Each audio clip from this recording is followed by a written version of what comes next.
Voici la correction de l'évaluation finale numéro 1 portant sur les généralités sur les fonctions avec aussi les fonctions circulaires, les statistiques à une variable et les nombres complexes. Dans ce premier exercice, je vais vous parler des moteurs asynchrones triphasés ou moteurs à induction triphasés qui transforment l'énergie électrique en énergie mécanique en utilisant des phénomènes électromagnétiques.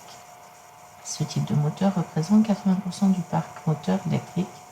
Pour fonctionner, les moteurs asynchrones triphasés ont besoin de courant triphasé. Ce courant présente 4 fils électriques, 3 phases et un nœud. Les 3 câbles de phase sont parcourus par une tension sinusoïdale ou alternative. Les 3 phases qui composent le courant triphasé sont dites déphasées. Dans la première partie, j'avais représenté une de ces 3 tensions en volts en fonction du temps en secondes qui alimente donc un moteur asynchrone triphasé. Je vous disais que sa courbe représentative était de la forme f de t égale a sinus oméga t plus phi et je vous en donnais sa représentation graphique. Je vous demandais de déterminer dans un premier temps la valeur de A, c'est-à-dire la valeur de l'amplitude. Alors, comment on détermine l'amplitude? On a vu dans la leçon que A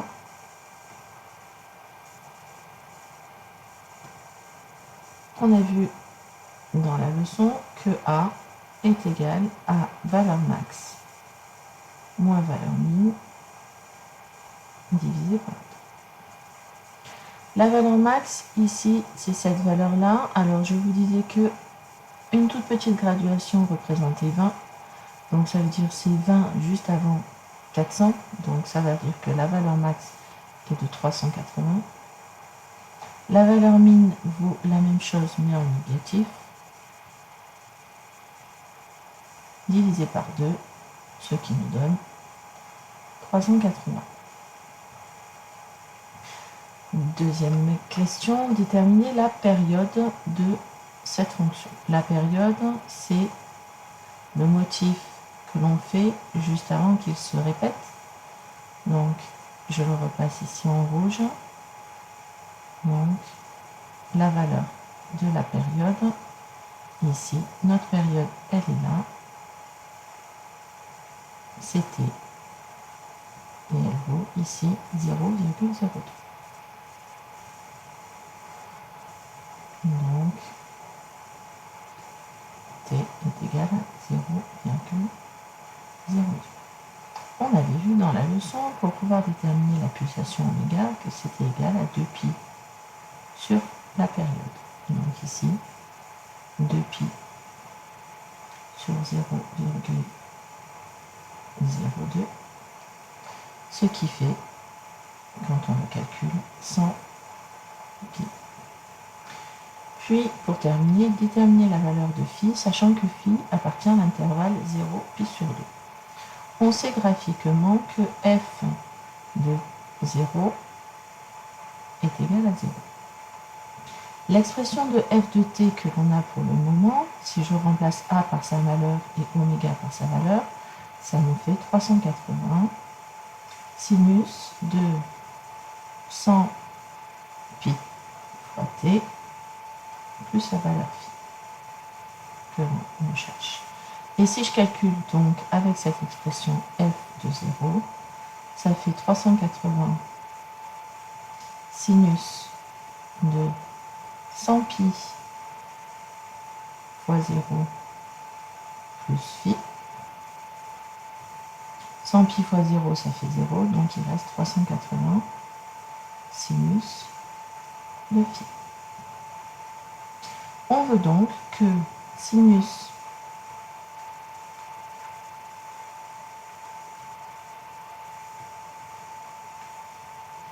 On veut donc que 380 sinus phi soit égal à 0. Donc, que sinus phi soit égal à 0. On sait dans la leçon, de par ce que l'on sait de la fonction sinus, que sinus de 0 est égal à 0. Donc, sinus de 0 est égal à 0. Donc, on en déduit que phi est égal à 0. Et donc notre fonction f de t, qui est ici représentée, c'est 380 sinus de 100 pi t plus 0, donc 100 pi t. Deuxième partie, je vais vous donner en fait les deux autres tensions qui alimentent le moteur asynchrone, modélisées par la fonction g et la fonction h, avec la courbe représentative sur l'intervalle 0 et 0,055. Première question que je vous demandais, c'était de déterminer l'image de 0,02 par la fonction g. Donc la fonction g, c'est la courbe qui est en rouge.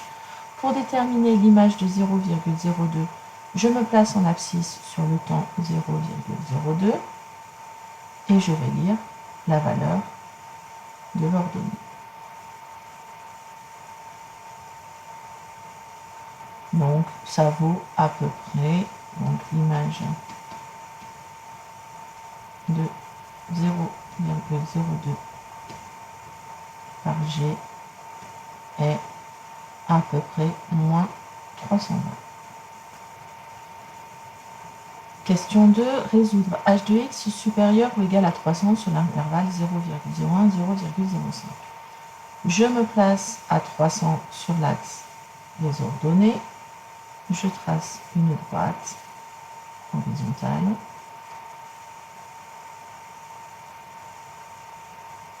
Et donc, je cherche g de x, h de x supérieur ou égal à 300, c'est-à-dire la courbe bleue, quand c'est qu'elle est supérieure à 300, mais sur l'intervalle 0,01, donc c'est-à-dire entre ici et ici. Ça veut donc dire toutes les parties de ma courbe bleue qui sont au-dessus de ma droite.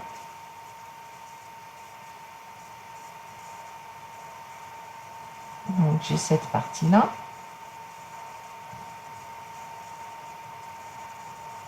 J'ai cette partie-là. Et donc, ce qui me donne au niveau des abscisses, deux intervalles, à peu près sur lequel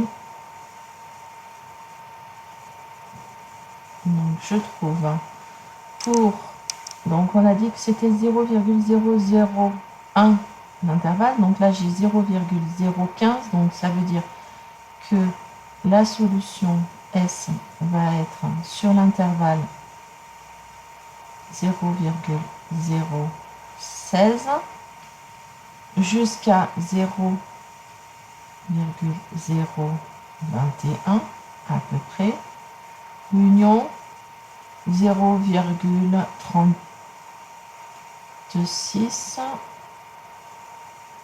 jusqu'à 0,041 à peu près, avec la précision permise par le graphique.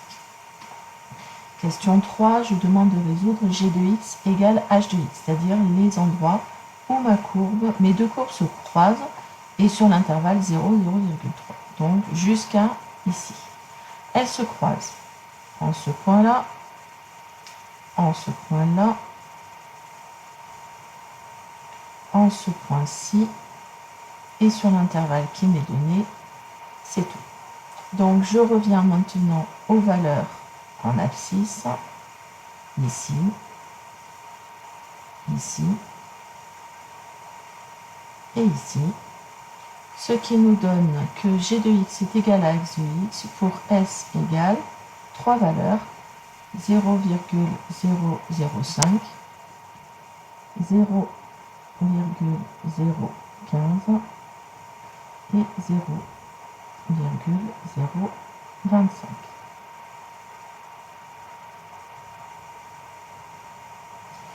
Question 4. Donner deux antécédents de moins 100 par la fonction h. Si je veux déterminer des antécédents, ça veut dire que je me place en moins 100 sur l'axe des ordonnées et donc je vais déterminer les antécédents de la fonction h, c'est-à-dire de la fonction en bleu, qui vont couper cette droite-là horizontale. J'en demande 2, en fait il y en a beaucoup plus, il y en a 1, 2, 3, 4, 5, 6. Je vais avoir par exemple cette première valeur-là, cette valeur-là, je peux aussi donner celle-ci, ou celle-ci, ou celle-ci, ou celle-ci. Étant donné que je n'en demandais que 2, donc je vais avoir 2 antécédents. Donc.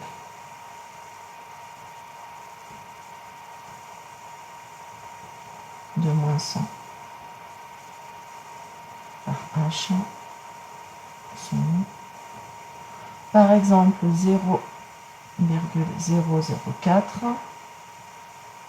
On a aussi 0,012 à peu près.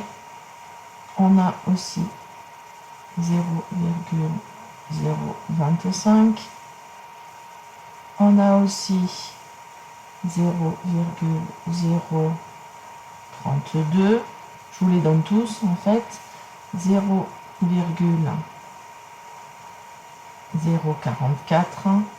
Et pour terminer, 0,0 à peu près 52. Donner G de 0,04. Alors, G de 0,04. Donc la fonction G, c'est la fonction en rouge.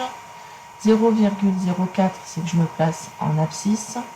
Et donc, je vais lire l'ordonnée qui correspond à l'abscisse. Alors, donc c'est pas très droit.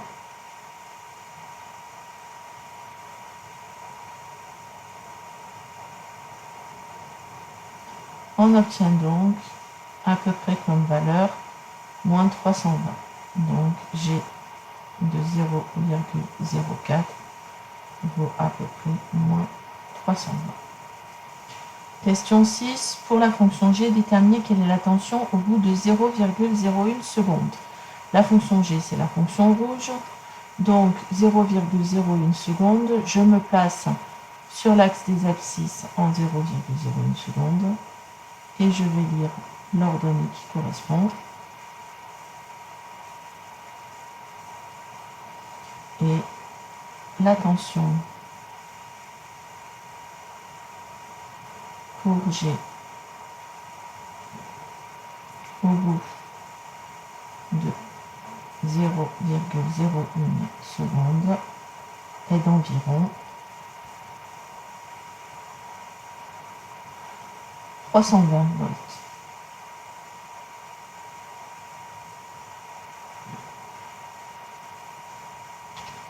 Question 7. Résoudre h de x égale 100. h de x égale 100, ça veut dire que je me place sur l'axe des ordonnées en 100 et que je vais regarder quand c'est que la courbe bleue coupe cette droite.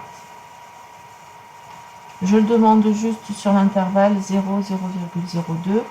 Donc c'est entre ici et ici. J'ai donc une première valeur là, une deuxième valeur ici, et pas plus.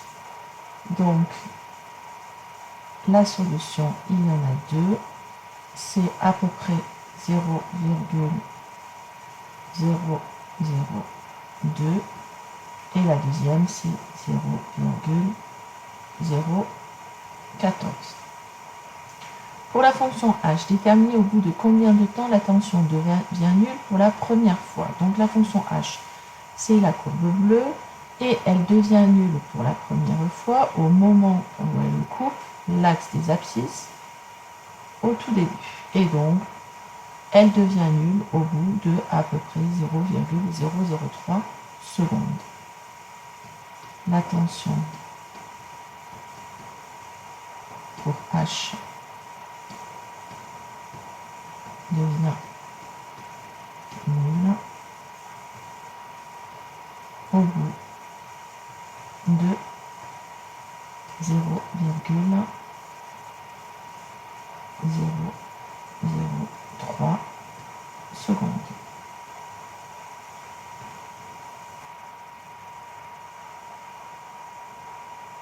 Exercice 2, c'est un exercice sur les statistiques. Donc, il va falloir utiliser les calculatrices. Pour cela, je vais vous montrer dans cette vidéo comment utiliser les trois calculatrices, calculatrice Texas Instruments, calculatrice Casio et calculatrice Numworks. L'énoncé était suivant: on mesure en millimètres le diamètre de 100 pièces prises au hasard dans la production d'une machine.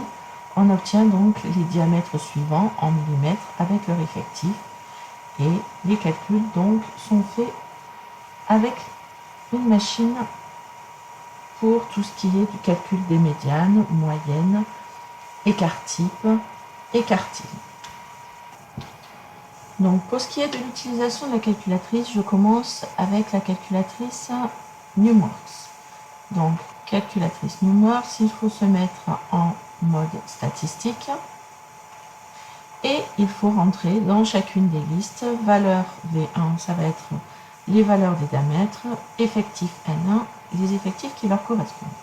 Donc je rentre 80,36, 80,37, 80,38, 80,39, 80,40, 80,41 et 80,42.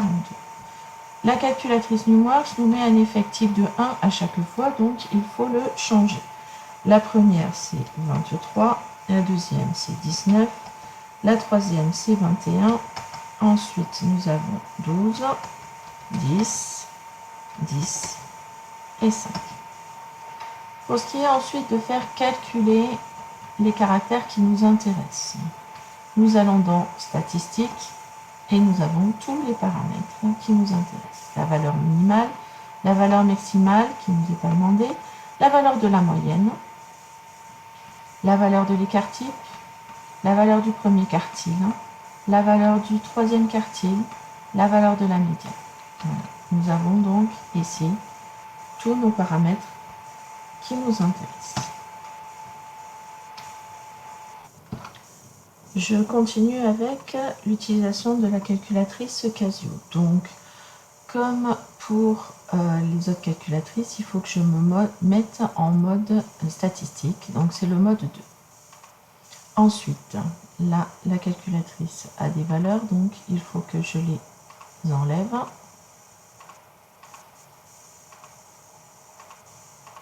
Et donc, je retourne dans la première liste. Je vais mettre les diamètres, donc 80,36, 80,37, 80,38, 80,39, 80,4, 80,41, 80,42. Et dans la liste 2, je vais mettre les effectifs qui correspondent. Donc, le premier, 23, 19, 21, 12, 10, 10 et 5. Ensuite, je dois aller paramétrer ma calculatrice. Donc, je vais dans Calcul et je paramètre les valeurs X liste, c'est bien la liste 1. 1 var fréquence, c'est dans la liste 2. Et je vais faire le calcul. Je retrouve les informations qui m'intéressent. X bar, la moyenne. Sigma X, l'écart-type. Et en servant des flèches, je retrouve la valeur du premier quartile, la valeur de la médiane, la valeur du troisième quartile. Dernière calculatrice à utiliser, la calculatrice TI.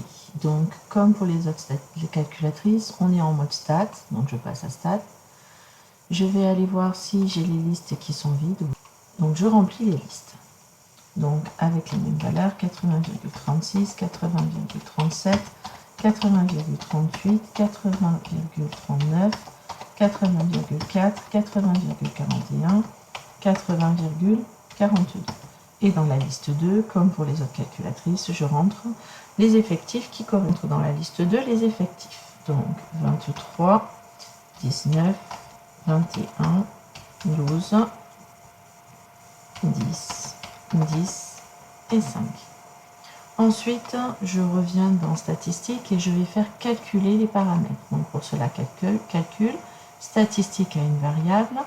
Et dans la liste 1, c'est bien le premier caractère qui nous intéresse, les diamètres.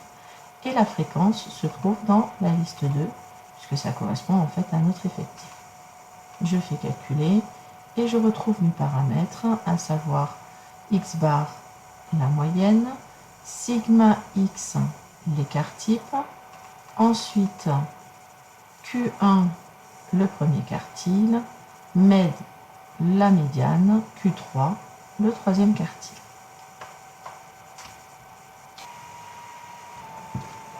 Donc nous venons de voir que, en utilisant les calculatrices, on trouve que la moyenne de la série statistique est de 80,3817. Je vous demandais de l'arrondir au millième, donc ça fait à peu près 80,382. Donner la valeur de la médiane. De la même manière, avec la calculatrice, on a trouvé que la médiane est de 80,38. Donner une interprétation de la médiane dans le contexte. La médiane représente en fait la valeur pour laquelle on a autant de valeurs supérieures que de valeurs inférieures. Donc ici, ça représente le diamètre en millimètres, notre médiane. Et ce qui veut dire que sur les 100 pièces mesurées,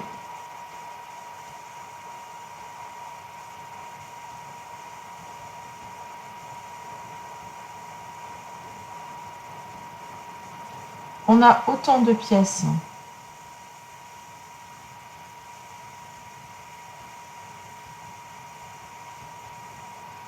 de diamètre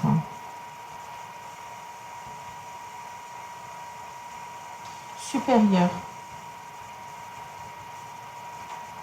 à 80,38 mm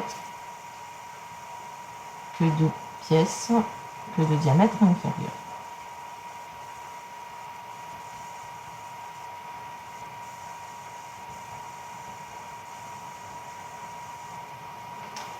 Déterminer la valeur du premier quartile. Donc, avec la calculatrice, toujours, le premier quartile que nous avons relevé est de 80,37. Déterminer la valeur du troisième quartile, on a trouvé 80,39.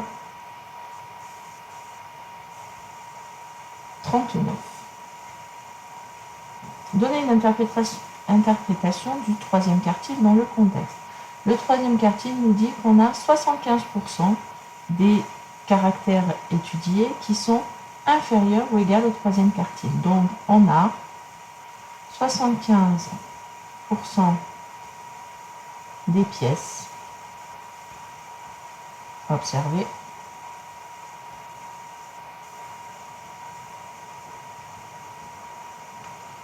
avec un diamètre inférieur ou égal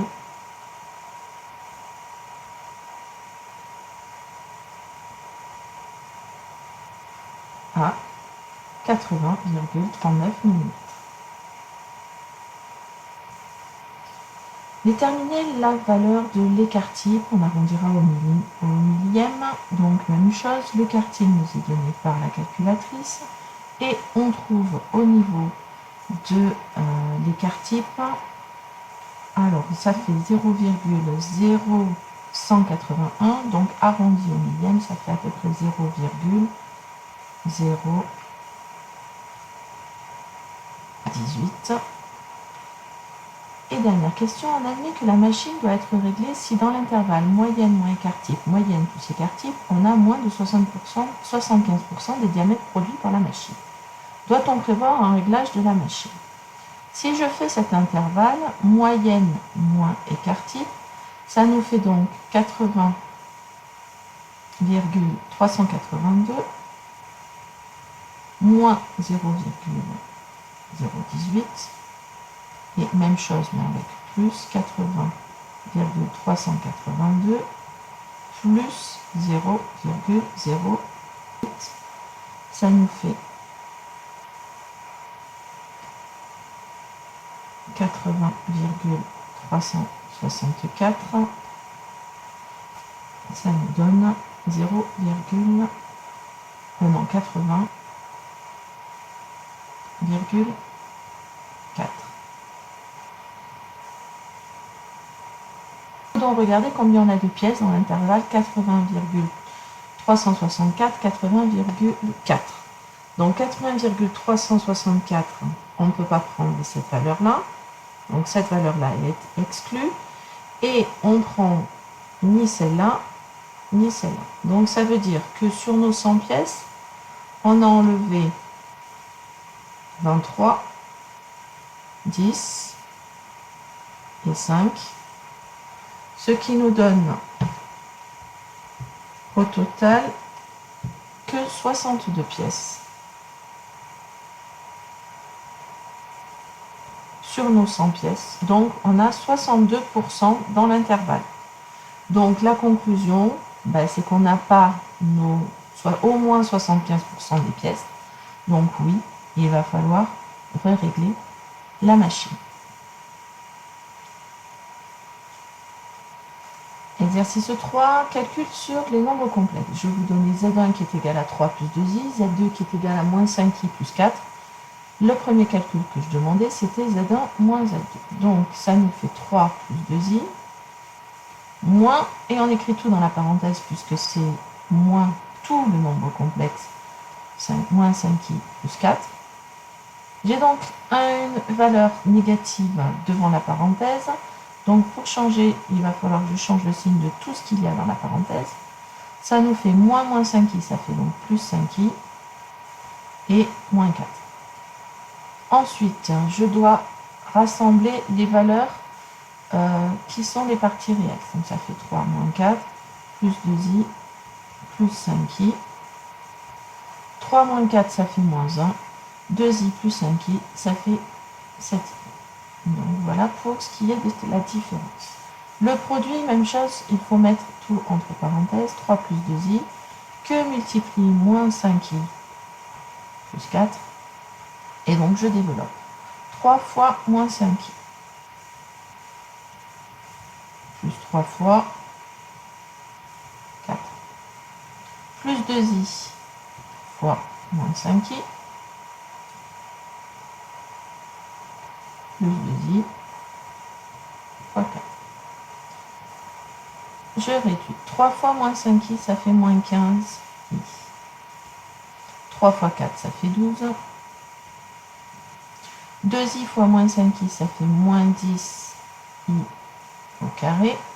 Et 2i fois 4, ça fait 8i. Je rassemble les parties réelles et les parties imaginaires. Pour le moment, partie réelle, j'ai plus 12.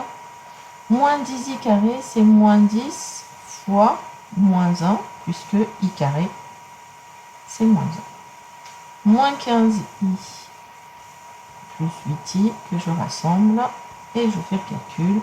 Ça nous fait 12 plus 10. Moins 15 plus 8, ça fait moins 7i. Et si je réduis, 12 plus 10, ça fait 22, moins 7i. Et j'ai terminé avec celui-ci. Déterminer Z2 bar. Ça veut dire quoi? Ça veut dire que je cherche le conjugué de Z2. On a vu dans la leçon que si Z est de la forme A plus BI, alors son conjugué Z bar a la même partie réelle, mais par contre, partie imaginaire opposée. Ici, Z2, c'est moins 5i plus 4. Donc, bien entendu, je vous avais mis un petit piège. La partie réelle, c'est 4. La partie imaginaire, c'est moins 5. Donc, si je le réécris dans l'ordre, ça fait 4 moins 5i. Et du coup, le conjugué de Z2, c'est la même partie réelle, 4. Partie imaginaire opposée, donc plus 5. Voilà, la correction de ce devoir est terminée. J'espère que cette vidéo vous aura permis de mieux comprendre vos erreurs. N'hésitez pas à me poser des questions en classe si vous avez encore des difficultés sur certaines questions.